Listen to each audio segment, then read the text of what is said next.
Praise the lord. దేవునికి మహిమ కలుగును గాక.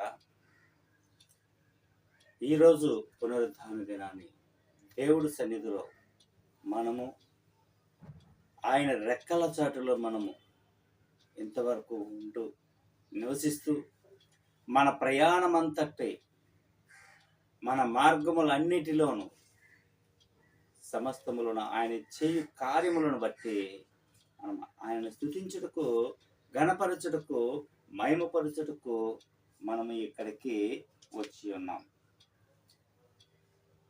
ప్రియ దేవ జనాంగమా, దేవుడు ఈరోజు మీతోని నాతోని ఏం మాట్లాడుతున్నాడు, ఏ విధంగా మనతో మాట్లాడుతున్నాడు అని మనము ఈరోజు మన మందిరములోను ఆన్లైన్లో చూస్తున్న వారి యందును దేవుడు క్లుప్తంగా, స్పష్టంగా, తేట తెల్లగా మాట్లాడతాడు.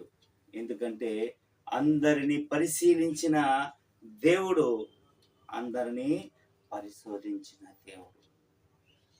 ప్రియ దేవ జనాంగమా, ఈరోజు మనము లోకంలో చూసుకున్నట్లయితే ఏ స్థితిలో మనం ఉంటున్నాం, ఏ పరిస్థితుల్లో మనం ఉంటున్నాం, ఏ ఆలోచనతో మనము తిరుగుతున్నాం, ఎటువంటి మార్గములో మనము నడుస్తున్నాము, ఒక్కసారి మనముగాను చూసుకున్నట్లయితే, ఎందుకంటే మనము మన తండ్రి మనకిచ్చిన జీవమును బట్టి, తండ్రి మనకిచ్చిన కృతజ్ఞతను బట్టి, మన తండ్రి మనకిచ్చిన ఆలోచనలను బట్టి, మన తండ్రి మనకిచ్చిన ఆయుస్సును బట్టి, ఈరోజు మనము ఆయన ఇచ్చిన ఆయుస్సును బట్టి మన మందిరములో ఉన్నాము. దానికి మనం ఏం చేయాలంట? కృతజ్ఞత లేకపోతే మన జీవితం ఏ విధంగా ఉంటుంది? ప్రియ దైవ జనాంగమా, మనము కృతజ్ఞత చూపించకపోతే ఏ విధంగా ఉంటుంది? కృతజ్ఞత అంటే ఏంటి? ఎవరి దగ్గర చూపించాలి? ఏ విధంగా చూపించాలి? ఎందుకు చూపించాలి? మనము ఆలోచించుకుంటే ఎంతో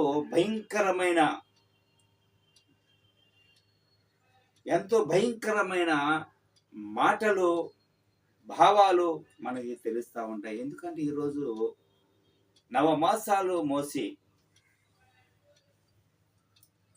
కనిన తల్లిదండ్రులు పెంచిన తర్వాత ఒకవేళ అడుగులేస్తూ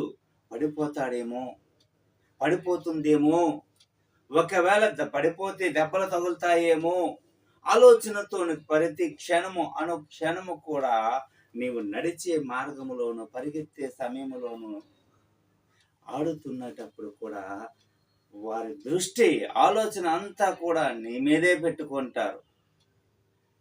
అయితే మనం ఏం చేస్తున్నాం? మన మీద పెట్టుకున్నప్పుడు వాళ్ళు పెంచి పెద్ద చేసి పోషించి విద్యాబుద్ధులు నేర్పిన తర్వాత, అయ్యో మేము ముసలి వాళ్ళమైపోతే వాళ్ళకి తోడు ఉండాలి కదా, వాళ్ళని చూసుకునే వాళ్ళు ఒకరు ఉండాలి కదా అని వారిలాంటి వారిని ఎంచి,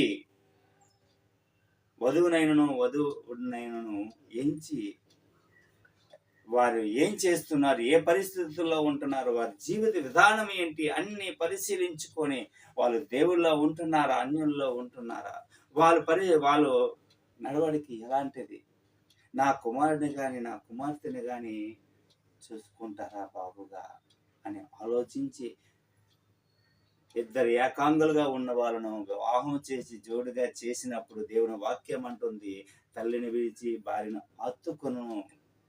ఆ మాటకు దేవుడు ఊరకనే చెప్పలేదు. అయితే భార్య గాని, భర్త గాని, కుమారుడు గాని, కుమార్తె గాని, వాళ్ళు తల్లిదండ్రులు కొన్నాళ్ళు పెరిగిన తర్వాత, వాళ్ళు పెళ్ళైన కొన్నాళ్ళు పిల్లలు పుట్టిన తర్వాత, వారికి పిల్లల మీద కలిగిన ప్రేమ, వాళ్ళ తల్లిదండ్రులు వాళ్ళ మీద చూపించిన ప్రేమను పక్కన పెట్టేసి మనం ఏం చేస్తాం?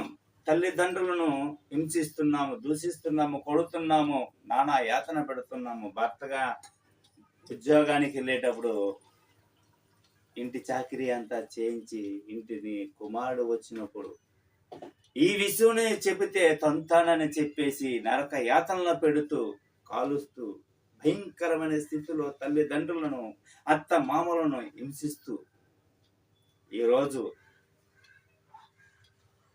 వాళ్ళని చివరికి వృద్ధాశ్రమంలోను వేసేసి నాకెందుకులే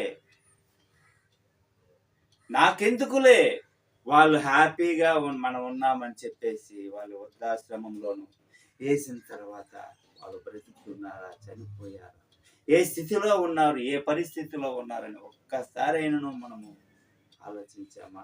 నువ్వు స్కూల్కి వెళ్ళేటప్పుడు అమ్మా నన్ను నీ దగ్గరే ఉంటానమ్మా, నేను స్కూల్కి వెళ్ళనమ్మా అని ఏడుపుకి ఒక్కసారి మనము చూసుకున్నట్లయితే ఒక 8 గంటలు తల్లిదండ్రులను విడిచేసి మనము దూరంగా ఉండాలంటే చిన్న ప్రాణంలోను చిన్న వయసులోను ఎంత బాధ అనుభవించామే.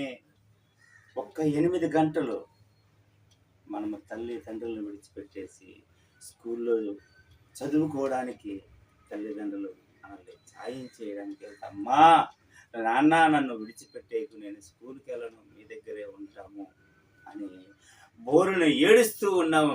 మనము ఆ రోజు మనం ఒక్కసారి మనము జ్ఞాపకం చేసుకున్నట్లయితే జీవిత కాలం అంతా నీ కొరకు మనందరి కొరకు సాకిరీ చేస్తూ వారి శరీరాన్ని నలగొట్టుకొని వారి బ్రతుకు ఏదైనా సరే పిల్లలు బాగోవాలని ఎన్ని బాధలు పడి కన్నీరు కార్చి శ్రమ పడి వారు తినినా తినకపోయినా వారు పడుకున్నా పడుకోకపోయినా పిల్లలను పోషించి పెద్ద చేసి ఒక కుటుంబానికి చేర్చి నిన్ను విద్యాబుద్ధులు నేర్పిన తర్వాత నీవు చివరికి వారిని దూషిస్తూ దండిస్తూ కొడుతూ హింసిస్తూ కాలుతో తన్నుతూ వృద్ధాశ్రమంలో వేసేసావే.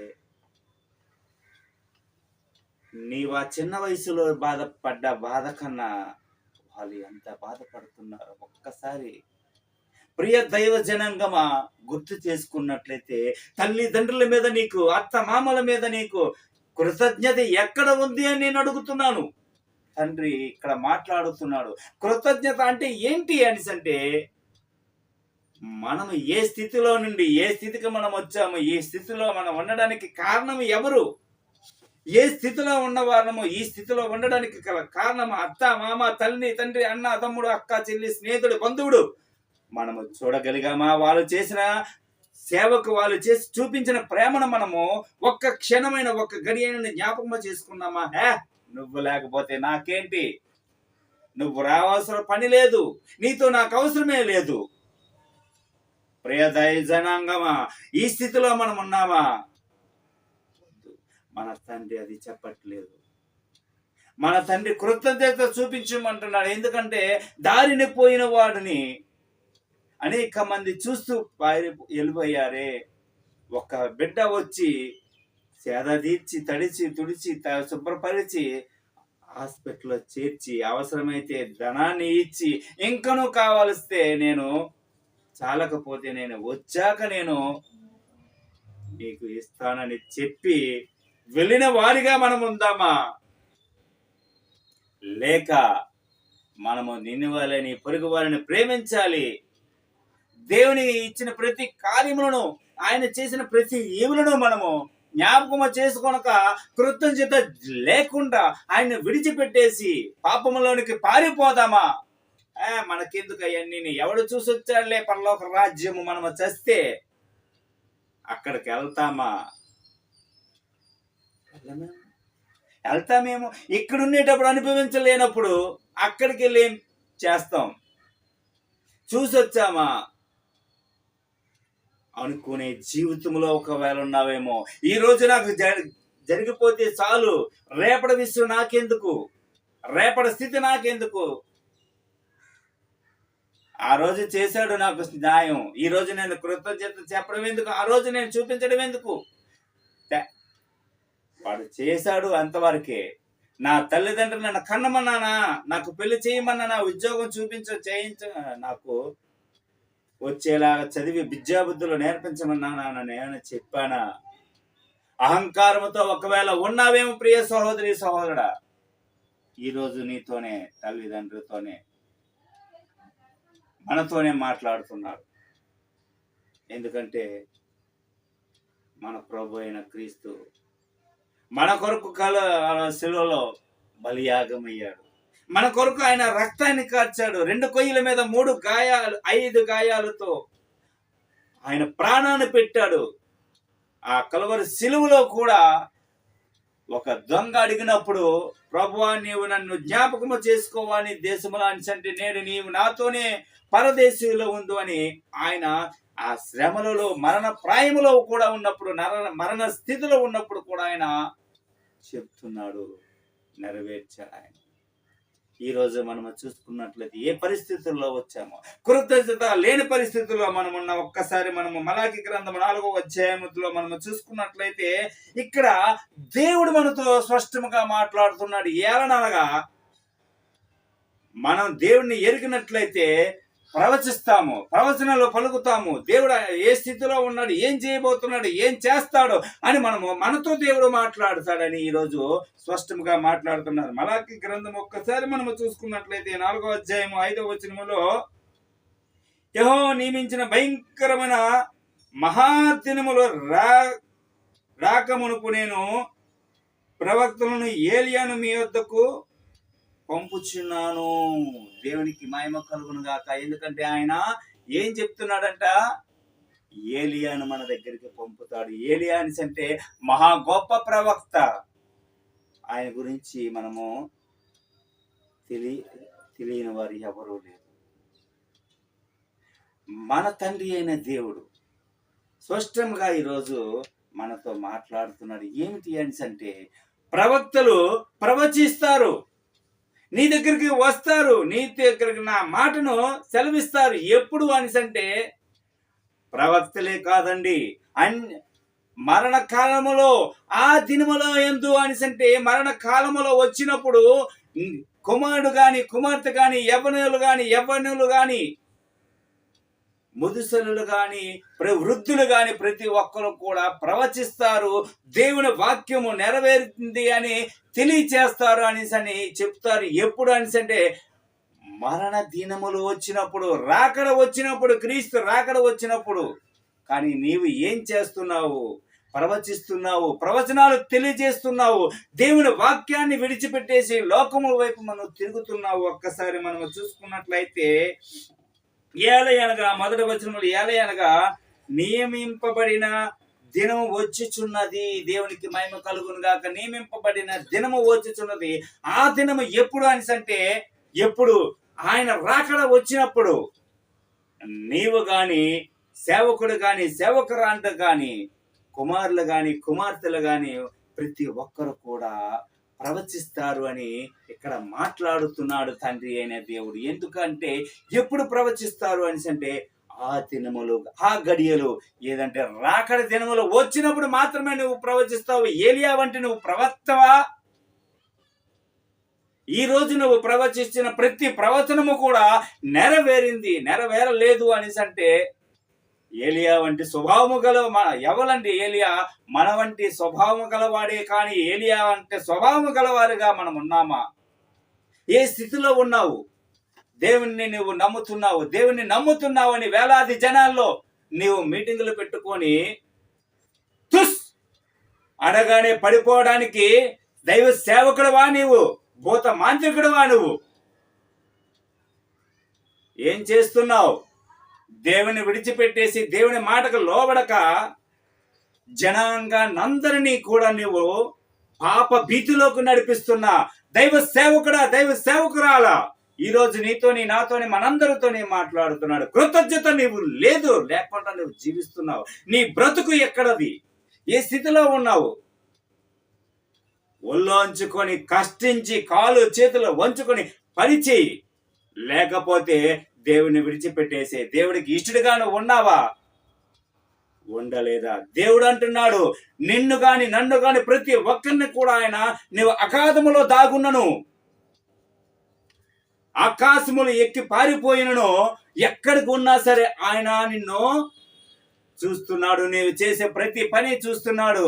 తుస్సనగాని పడిపోవడానికి ప్రతి ఒక్కరికి ఒకే రకమైన వస్త్రములు ధరించి పరిగెట్టి వచ్చేసి తుస్సనగాని పడిపోగానే వాళ్ళు ఎలాంటి వారు, ఏ స్థితిలో ఉన్నారు, ఎంతమందిని నీవు మభ్యపెడతావు, ఎంతమందితో నీవు దేవుని అవమానపరుస్తున్నావు. ఒక్కసారి నీకు కృతజ్ఞత ఉందా? ఏ స్థితిలో నీవు ఉన్నావు, ఏ పరిస్థితుల్లో ఉన్నావు? కృతజ్ఞత హీనుడుగా ఉన్నావు, కృతజ్ఞత హీనురాలిగా ఉన్నావు. ఒక దైవ సేవకుడు అంటున్నాడు, నేను చెప్పిన ప్రవచనము నిన్న యూట్యూబ్ లో చూస్తే నేను చెప్పిన ప్రవచనము నెరవేరుతుంది, నాకంటే గొప్పవారు చెప్పారు.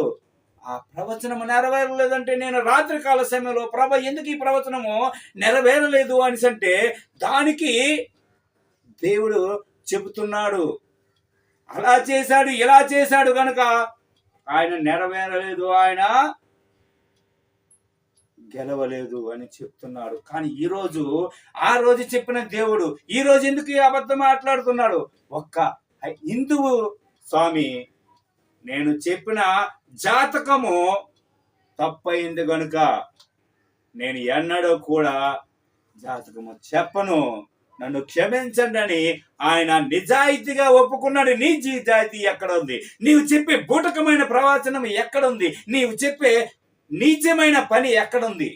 ఎన్న వేల జనాంగాన్ని తీసుకొని వచ్చి సినిమా సెట్టింగ్లు వేసుకొని లక్షలాది జనాభాలో ఇచ్చిన ధనాన్ని దోసుకొని నువ్వు పెద్దవాడు అవుతున్నావే, పెద్దదాని అవుతున్నావే. ఇది ఎంతవరకు నిజమని, ఎంతవరకు న్యాయమని దేవుడి పేరు చెప్పుకొని దగా చేస్తున్న నీకు కృతజ్ఞత హీనుడువా? కృతజ్ఞత కలిగి ఆయన యందు నువ్వు జీవిస్తున్నావా? ఒక్కసారి మనము జ్ఞాపకము చేసుకోవాలి. ఎందుకంటే మొదటి రాజుల గ్రంథము మనము చూసుకున్నట్లయితే మొదటి రాజుల గ్రంథము 17వ అధ్యాయం, ఏలియా చేసిన ప్రార్థన ఆలకించి ఆ చిన్నదాని ప్రాణము మరల రాణించినప్పుడు నాకు తాను బ్రతికిను అని ఇక్కడ స్పష్టంగా మాట్లాడుతున్నాడు.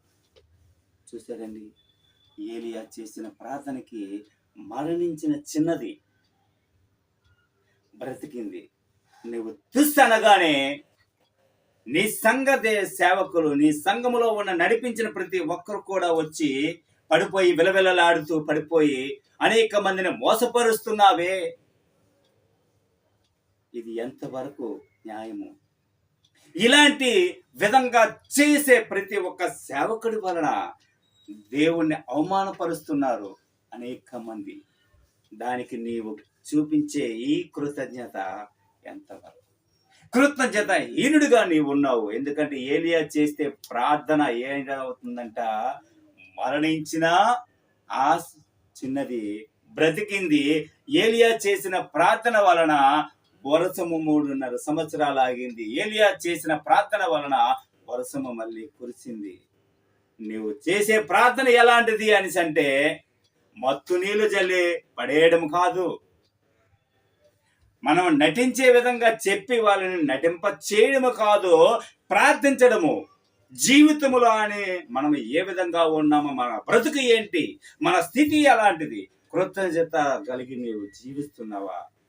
అలాంటి బ్రతుకుట వ్యర్థము. ఎందుకంటే నేను బ్రతుకుట క్రీస్తే చావైనా మేలైన అపోస్తలుడు పౌలు చెప్పిన మాట నీవు నమ్మిన వాడు అయితే, ఏలియా ప్రార్థన చేసే ప్రార్థన నీవు నమ్మిన వాడు అయితే, ఈనోడే నీవు చెప్పిన ప్రతి ప్రవచనము కూడా నేను నా నోటి నుండే వచ్చింది కానీ దేవుడు నోటి నుండి వచ్చినది కాదని చెప్పి ఒక స్వామీజీ ఒప్పుకునేటట్టు మీరు కూడా ఎంతమంది అయితే ప్రవచనాలు చేస్తున్నారు, ఎంతమంది అయితే దెయ్యాలను వదలగొడుతున్నారని అబద్ధంగా బూటకంగా మీరు క్రియేట్ చేసి చేస్తున్నారో మీరందరూ కూడా ఒప్పుకొని పారిపోండి.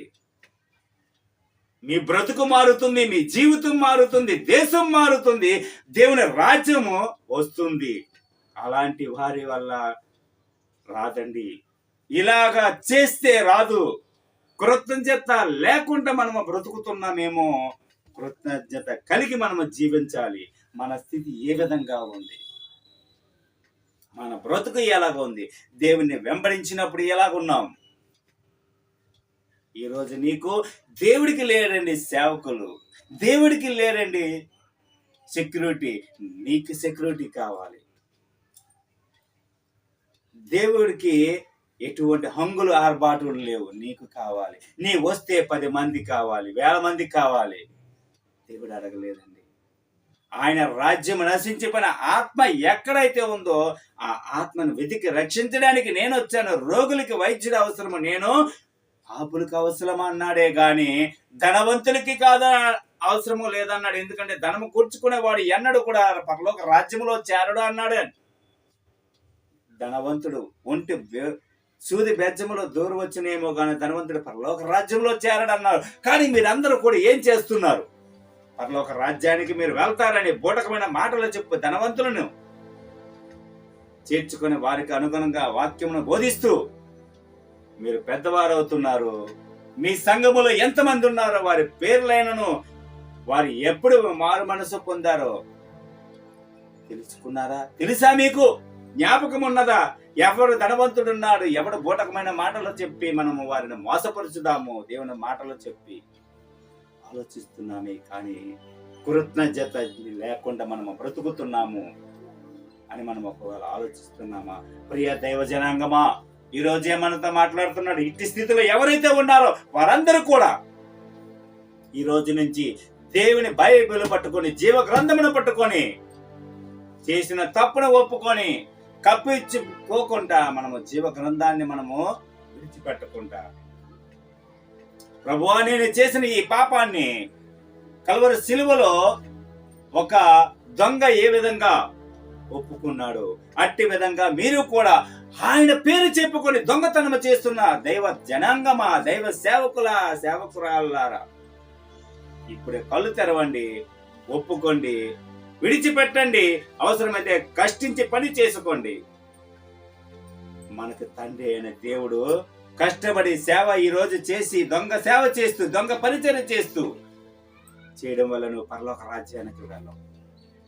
ధనవంతుడు ఎన్నడూ కూడా ఇక్కడ ఈ లోకములో భూమి మీద ఏమీ కూర్చుకొనవద్దు, పరలోకమందు నేను మీకు సమస్తమును మీ దగ్గర మీకు పెడతానన్నాడు. ఇల్లును మీరు ఇల్లుతో సహా ధనముతో సహా అక్కడ బీదవాడు, రోగిష్టి, ధనికుడు, వ్యాధి గలవాడు ఎవ్వరూ ఉండరు. అందరూ కూడా సమానమే. అందరూ కూడా హ్యాపీగా సంతోషంగా ఉండాలి అని ఆయన అనుకుంటున్నాడు. పరలోక రాజ్యంలో 1000 ఏళ్ల పరిపాలనలో మనము కూడా నిత్య జీవములో ఆయనతో ఉండాలి అనుకుంటే మీ తప్పును ఒప్పుకోండి. క్రీస్తు నిజమైన దేవుడు, ఆయనకి మనం ఈ రోజు మనం చేసిన పాపాన్ని బట్టి నన్ను క్షమించండి అని మీరు ఒప్పుకున్నట్లయితే దేవుని రాజ్యం వస్తుంది. ప్రతి ఒక్కరు కూడా మిమ్మల్ని బట్టి ఎంతమంది అయితే దూషిస్తున్నారో దేవుణ్ణి, వాళ్ళందరూ కూడా మిమ్మల్ని బట్టి ఇప్పుడు నిజమైన దేవుడయ్యా, వాళ్ళు చేసిన పాపాన్ని వాళ్ళు ఒప్పుకున్నారు, ఒప్పుకునేటట్టు చేశారు. అవునంటే అవునండి, లేదంటే లేదు. ఎందుకంటే మన తల మీద ఉన్న ఎంటుక ఒక తెల్లన ఎంటుకని మనం లాగా చేయలేము. నోటి మాట ద్వారా అబద్ధ ప్రవచనము పలకరాదు, అబద్ధ మాట పలకరాదు. ఎందుకంటే జీవ గ్రంథములో ఉన్న ఒక్క వాక్యములోనైనా సున్ననైనను పుల్లునైనను కలపరాదు, తీసివేయరాదని మాటను మనము జ్ఞాపకము చేసుకొని ఉంటే వెచ్చగానైనా ఉండు, లేదా చల్లగానైనా ఉండు, కానీ నులివెచ్చని స్థితిలో ప్రియ దైవ జనాంగమా మనము ఉండడానికి వీలు లేదు అని ఈరోజు మాట్లాడుతున్నాడు. అందుకే మనము కృతజ్ఞత ఏ విధంగా మనము ఆయనకి చూపించాలి. ఒక్కసారి మనందరం కూడా జ్ఞాపకం చేసుకొని ఈరోజు మనతో మాట్లాడిన మాటలు ప్రతి ఒక్కరూ విని వారి హృదయాన్ని తెరిచే విధంగా, వారు మారు మనసు పొందేలాగా అందరినీ కూడా కళ్ళు మూసుకుని ప్రార్థన చేద్దాం. మహాపరిశుద్ధుడా, కృపగల దేవానికి వందనాలు. ఈ వాక్యముతోని నాయన విడిచిన ప్రతి బిడ్డను, నన్ను, ప్రతి ఒక్క దైవ జనాంగాన్ని కూడా మీరు మాట్లాడండి, హృదయాన్ని తాకండి. ఎవరైతే నాయన నీ నుండి అబద్ధ మాటలు చెబుతూ అబద్ధ ప్రవచనాలు పలుకుతూ కృతజ్ఞత లేకుండా ఎవరైతే ఉంటున్నారో వారితో మీరు మాట్లాడండి, వారి జీవితాన్ని మార్చండి. నిజమైన రాకడ, నిజమైన క్రీస్తు, నిజమైన బోధ ఏంటి అనేది వారితో మీరు మాట్లాడి బెత్తముతో దండించే విధంగా, బుద్ధి చెప్పే విధంగా బోధించే మాటలు దయచేయండి. ఎందుకంటే ఆశపు మా బోధ కాదు, బూటకమైన బోధ కాదు, నిజమైన బోధ, నిజమైన రక్షకుడు ఎలాంటి వాడు ఆ బోధను నేర్పించమని నాయన మమ్మలను, మా సంఘమును, వినిచిన ప్రతి బిడ్డను, ప్రతి ఒక్క దైవ జనాంగాన్ని, ప్రతి ఒక్క దాసురాలను, సువార్థికులను నాయన జ్ఞాపకం చేసుకో. నూతనంగా ఏర్పడుతున్న నాయన ప్రభుత్వాన్ని కూడా జ్ఞాపకం చేసుకోండి. ఆ ప్రభుత్వము వల్ల తండ్రి నైనా ప్రజలకు గాని, ప్రజల వల్ల ప్రభుత్వానికి గాని ఎటువంటి ఇబ్బంది లేకుండా నాయన ఆ ప్రభుత్వం తండ్రి నైనా ప్రతి ఒక్కరి పట్ల నాయన మంచి ఆలోచనతో ప్రభు నాయన పరిపాలించే విధంగా నీ కృప దయచేయండి. ఎవరైతే ఓడిపోయి ఉన్నారో వారందరినీ కూడా నెమ్మదిని దయచేయండి. వారితో మీరు మాట్లాడండి. నీ ఆత్మను అభిషేకింపచేయమని నజరేయుడైన యేసు పుణ్యనామమున పెట్టి వినయముగా అడిగి పొందుకొనుచున్నాము మా పరమ తండ్రి. ఆమేన్.